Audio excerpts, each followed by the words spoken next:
Менің атым Самир, мен студентпін. Мен бұл сұрақты қойғым келеді. Исламда ерлер үшін ең жоғарғы шегі бар, ең көбі 4 әйел. Бірақ неге Мұхаммед пайғамбардың 11 әйелі болды? Оның гиперсексуал екендігі туралы түсінік бар.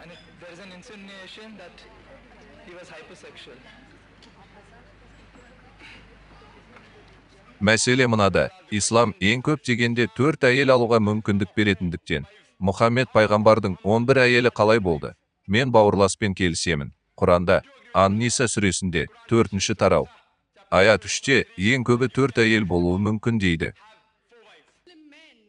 Бәрі білетіндей, ер адамдарға 4-5 рет үйленуге рұқсат етіледі. Сондықтан мен мұны ешқандай логикаға сәйкес келмейді деп санаймын. Өйткені мен неке деген, ол бір еркек пен бір әйел екеніне сенемін. Осыны түсіндірсеңіз, рахмет. Полигамияға келетін болсақ, ер адамның бірнеше әйелі болатын жағдайда, ислам бұл жалғыз дін, ал Құран жер бетіндегі тек біреуіне үйлен деген жалғыз діни жазба.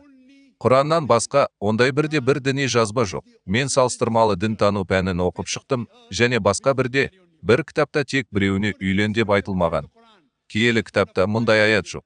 Бхагават Гитада мұндай жазба жоқ. Әлемде Құраннан басқа тек біреуіне үйлен деген бір жазба жоқ.